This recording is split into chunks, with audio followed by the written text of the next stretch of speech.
Alors on y va pour une vidéo fun où on va créer des confettis comme ça qui vont exploser sur notre écran. On va faire même de la 3D avec perspective, etc. Et c'est très important de s'amuser comme ça et de faire des petits projets juste pour le fun, juste pour tester des choses parce que là, mine de rien, on touche à pas mal de choses, on touche vraiment à pas mal de choses. On translate même sur Z, on va utiliser GreenSock encore une fois parce que c'est ultra pratique pour ce genre d'animation et donc ça nous permet de faire quelque chose de fun comme ça tout en apprenant et en testant des choses. Et donc on tombe sur des bugs qu'on résout et eh bien ça nous fait gagner en expérience en fait tout simplement. Allez, on se retrouve dans le code. Alors on est dans le code juste ici, juste hop, ne jamais traduire, parfait. Donc c'est tout simple, je vous mets le code source en description, vous pouvez l'utiliser comme bon vous semble également, et le changer à votre sauce aussi, parce que de base en fait je voulais faire un petit anime confetti, quand on clique sur un bouton par exemple, quand on finit de remplir un formulaire ou quoi que ce soit, on a une petite animation de confetti pour montrer que c'est un succès, et c'est toujours rigolo d'avoir des choses un petit peu qui sortent de la norme, et voilà, quelque chose d'un petit peu original. Mais au final je me suis dit tiens, je suis allé de plus en plus loin, essaye du 3D, essaye de le faire arriver vers l'écran, etc. Et j'en suis arrivé à ça.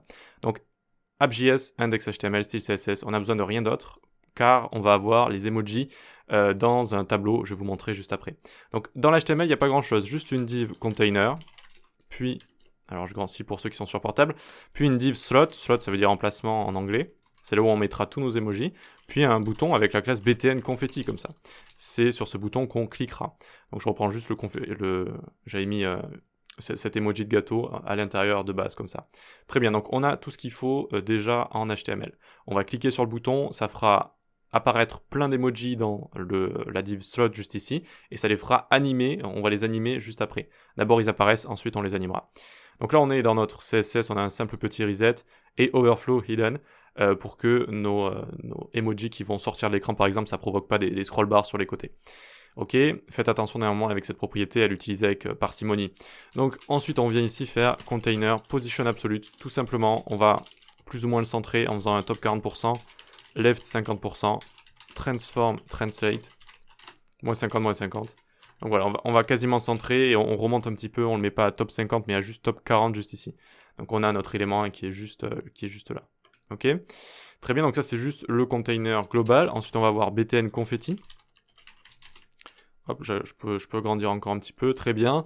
Donc le btn, lui, va prendre une width et une height définie de 100, 100 comme ça. Position absolute, z-index moins 1 pour qu'il soit derrière les emojis qu'on va faire apparaître. Et ensuite, on va le placer... Alors, juste on va prendre ça pour pas le réécrire. On va le placer parfaitement centré dans le container juste ici. Donc on réutilise la technique de position absolute juste ici. Puis border radius, les propriétés un petit peu moins importantes, mais qui servent à styliser, on les met en dessous. Border none, cursor, pointer, tac, outline, on va mettre none ici.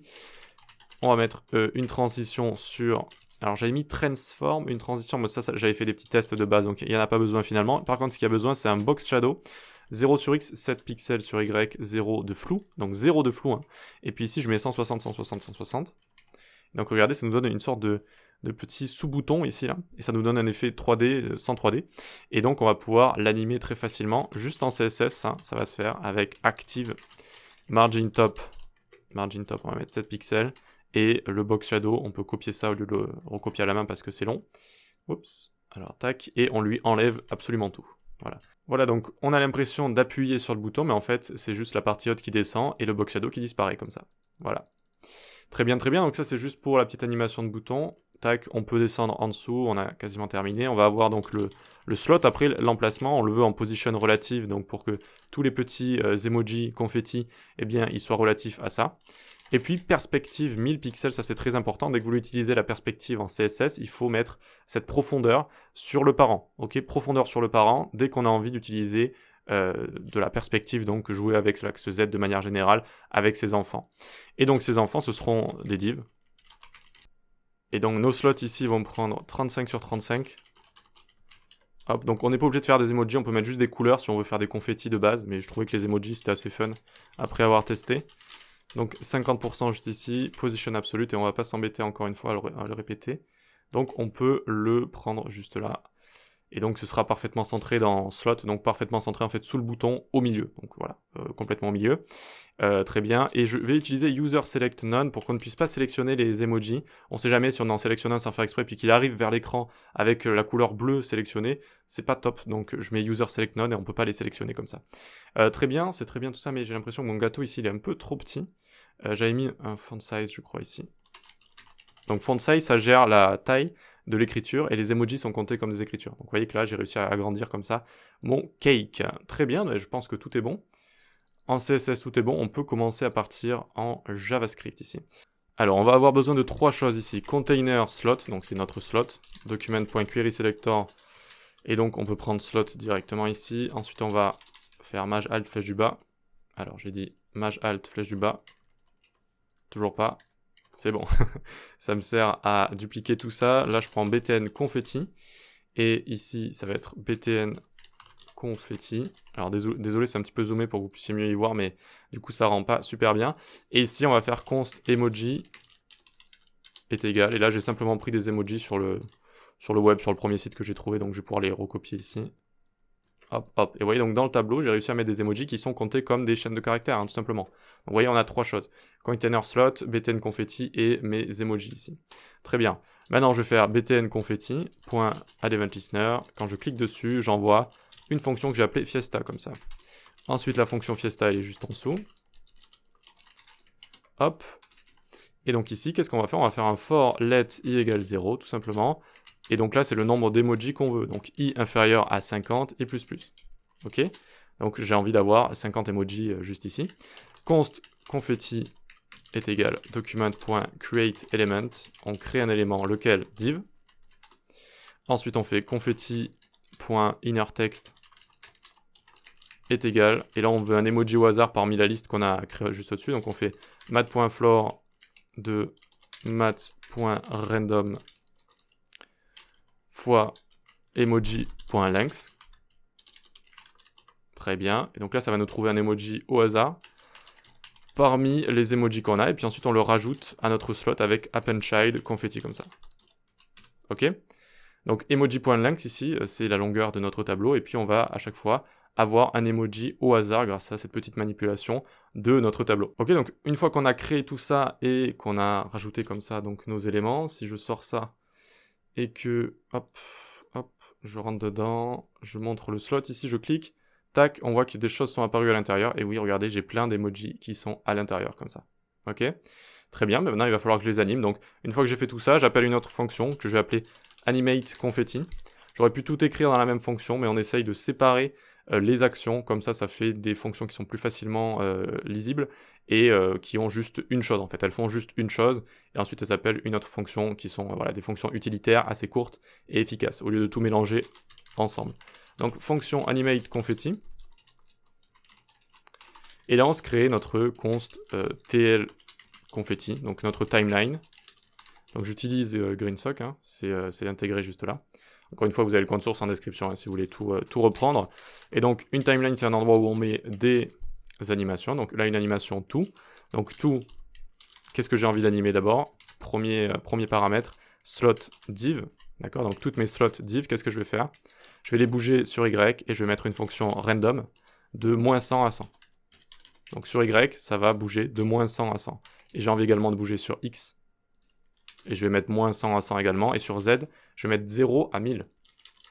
Et donc, je vous rappelle que j'ai mis une perspective de 1000, juste là. Du coup, ça va s'animer sur Z, donc l'axe de vos yeux jusqu'à l'écran, ou plutôt de l'animation jusqu'à l'écran.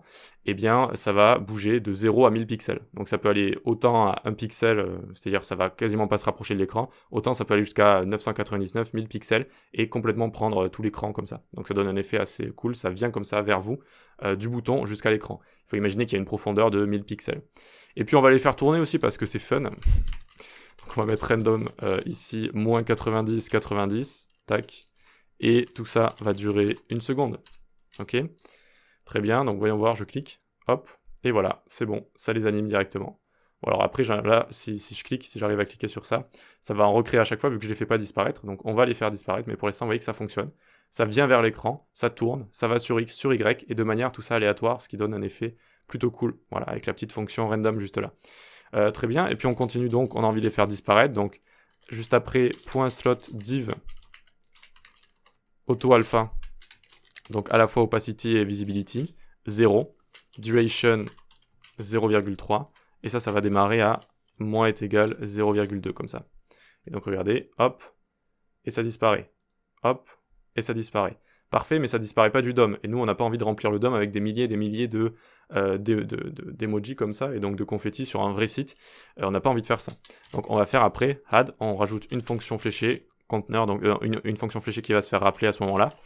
Et donc conteneur slot.innerHTML. Et donc là, c'est une méthode assez maligne que j'ai trouvée pour supprimer tous les éléments en fait tous les enfants d'un élément. Qu'est-ce que je lui dis? Je lui dis ton inner HTML, donc tout l'HTML que tu as à l'intérieur de toi, tous tes enfants, ça va être égal à rien du tout. Donc ils disparaissent en fait.